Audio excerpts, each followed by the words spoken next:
ඉතින් කොහොමද? හොඳයි. වාගේ නම මොකද?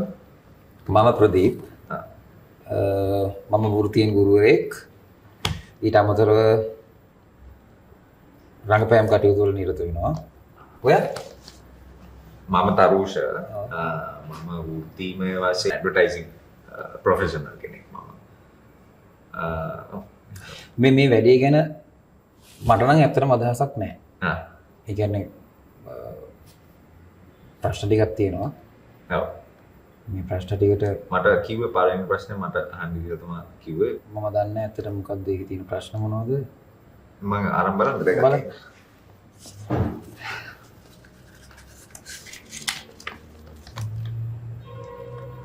ශක්තිමත් වීම යන්නේ ඔබට අදහස් කරන්නේ මොකක්ද? අයිය වීම ශක්තිමත් වීම කියලා ඔයාට මොකක්ද කියන්නේ? තීරණයක් ගන්න පුළුවන් හැකියාව තමයි.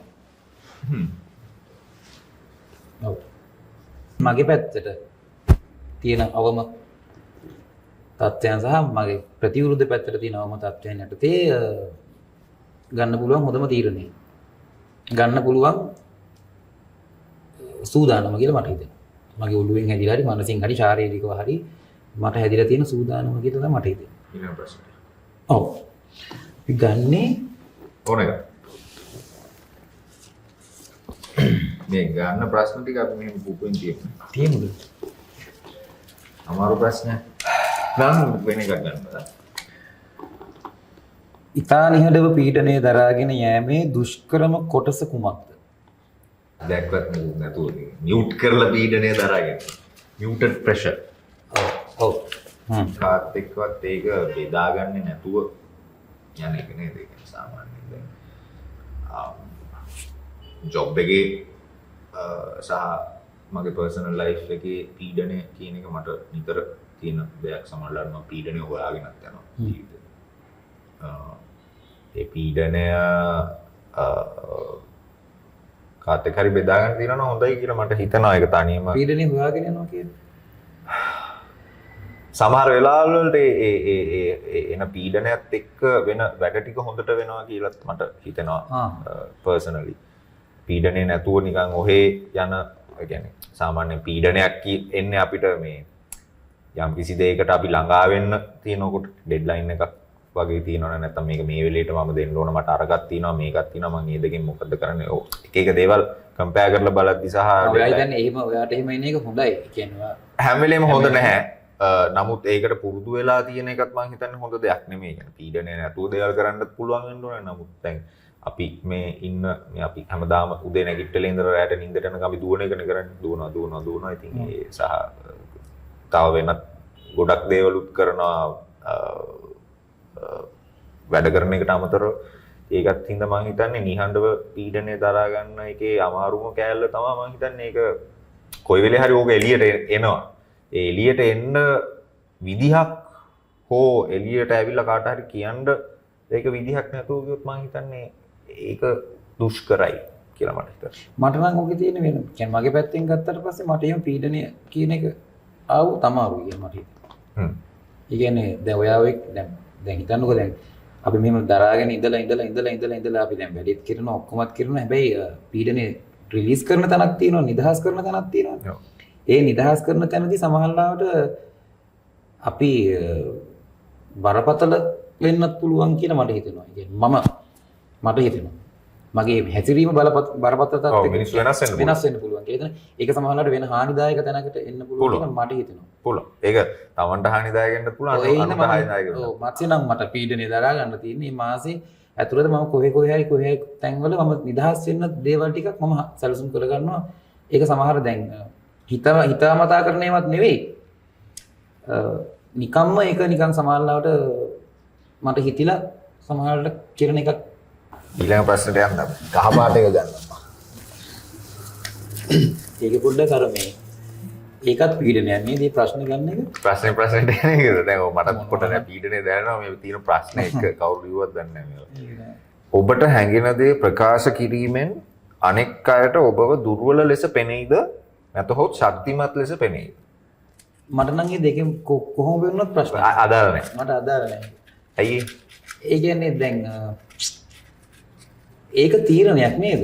ඒක මේ මොහොතේ තීරණයක් නේද? ඒ කියන්නේ මම දැන් මම ප්ලෑන් කරගෙන ඉන්නේ නැහැනේ අනිත් එක්කෙනාට මම ශක්තිමත් කියලා පෙන්වන්න ප්ලෑන් කරගෙන ඉන්නව නෙවෙයිනේ මම ජීවත් වෙන එකනේ කරන්නේ. ඒතර දැන් මේ ප්‍රශ්නේ ස්වභාවයත් එක්ක මම මේක නිදහස් කරද්දි සමහරවිට මම දුර්වල කෙනෙක් විදිහට පෙනෙයි. ඒතකොට එයා තීරණය කරයි මෙයා දුර්වලයි කියලා. ඒ අපි එහෙම මේ කියන අයවත් අපි හැම එක්කෙනාටම කියන්න බෑ. අපි තෝරාගෙන අපිට සමීප කට්ටියකටනේ ඔව් කියන්නේ. ඒතකොට ඒගොල්ලෝ අපිව ජජ් කරන හැටි එතනදී පොඩි එකක් තියෙනවා. කියන්නේ සමීපම කෙනෙකුට කියද්දි සමහරවිට එක්කෝ ඒක දුර්වල විදිහට ගන්න. කියන්නේ අපි සමීපම කෙනෙකුට කියන්නේත් එයාලා අපි විශ්වාස කරන නිසානේ. එතකොට අපිට අපි එක තැනක එක කෑල්ලක් අපි පොඩි රේඛාවකින් වෙන් කර ගන්නවා. මෙයා අපිව දුර්වල විදිහට ගත්තත් කමක් නැහැ නැතත් කමක් නැහැ. හැබැයි අපිට කියන්න ඕනේ. ඒක ඒ විශ්වාසය මාර වටිනවනේ. ඔව්. ඒ කියන්නේ මම දුර්වලයි කියලා හිතලා දැන් මම ඔයාට මේක නිදහසේ කියන්න යද්දි ඔයා බැරි වෙලා හරි ඔයා මං ගැන මෙයා මහ දුර්වල එකෙක් වගේ කියලා ඔයාට හිතෙන එක ගැන මම හිතලා මං ඔයාට කියන්නේ නැතුව ඉන්න සීමාවක් තියෙනවනේ. ඒකට ඔය ඒ සීමාව නිකම්ම ඉරක් ගහලා ගත්තොත් එමේ ඒ සීමාවෙන් එහා අපි විශ්වාස කරන කෙනෙකුට ඔබ කියනවා. ඒතර ඒ කියන්න හැදිලා එයාට කියන්න තියෙන මේ වටපිටාව මං හිතන්නේ වටිනවා කියලා. දැන් හිතන්නකෝ උදේ ඉඳන් හවස වෙනකන් ගිහින් වැඩ කරලා ඉඳලා වැඩ කරන දේවල් ගිහිල්ලා ගෙදර ගිහිල්ලා කියන්න පුළුවන් වටපිටාවක් හැදෙන එක. ඒ කියන්නේ මෙහෙම වුණා මට මෙහෙම වුණා අද උදේ මෙහෙම වුණා මෙහෙම වුණා මෙහෙම වුණා මෙහෙම වුණා. දැන් ওই පැක් එක ඔය විදිහටම තියාගෙන හෙටත් ඕක වෙනවා. ඒකට තව පැක් එකක් එකතු වෙනවා. කොහොම එකතු වෙලා ඒ කියන්නේ කොහෙන්ද කියන්නේ කොහෙන්ද පටන් ගන්න කියලා එකක් ඊට පස්සේ මතකත් නැතුව යනවා මතක නැතුව යනවා සමුදා වෙච්ච දේවල් ඊට මතක නැහැ. ඔව් එහෙම එකක් තියෙන එක හොඳයි මට මම නම් හරි කැමතිම තියෙනවා. මාත් හරි කැමති. ඒක ඊනෙට ගමු කොළ පාට. පාට මේක අර මෙහෙම දිගාරිද්දි එන්න ඕන පොඩි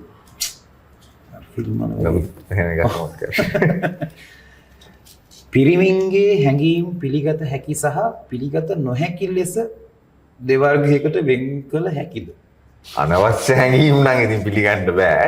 මම හිතන්නේ මේ අපි කතා කරන මාතෘකාත් එක්ක කතා කරොත් නොසේට හැඟෙන දෙයක් ඒක අපි ඉංග්‍රීසි භාෂාවෙන් කියන acceptable unacceptable කියලා එහෙම unacceptable කියලා අපි මම නම් හිතන්නේ නැහැ එහෙම. කියන්නේ valid හැම එක්කෙනෙක්ම හිතන එක ඒක මේ වළංගු දේවල් තමයි මම හිතන්නේ ඕන කෙනෙක්ට ඒ තමන්ගේ ප්‍රෙෂර් එක හරි තමන් අනිත් අය එක්ක තියෙන ප්‍රශ්න හරි මොන හරි දේවල් ඒ තමන්ට හිතෙන දෙන්නේ. ඒ තමන්ගේ මතයනේ එයාට හිතෙන්නේ. ඉතින් ඒක මේ වැරදි වෙන්න පුළුවන් ඒක හරි වෙන්න පුළුවන්. ඒක පිළිගත හැකි නොපිළිගත හැකි කියලා මම නම් හිතන්නේ ඒක වැරදි නම් ඒක හදා ගන්න ඕනේ. ඒක හරි නම් ඒක යා ඉන්නෝ කියලා මට හිතෙනවා. ඔය කියන්නේ ඒ හැඟීම වැරදි කියලා ඒකට තේරුම් ගියාමද ඒ කියන්නේ? නෑ හැඟීමක්. මම කියන්නේ හැඟීම වැරදිද හරිද කියන එක ඒක අර අපි මම හිතන්නේ මේ ඔක්කොම ප්‍රශ්න ටික මේ ඒකට කනෙක්ටඩ්ද කොහොමද අර දැන් කලින් අපි කතා කරේ මේ ප්‍රශ්නේ කොහොමද තියෙන එක අනිත් පැත්ත එක බෙදා ගන්න එකනේ.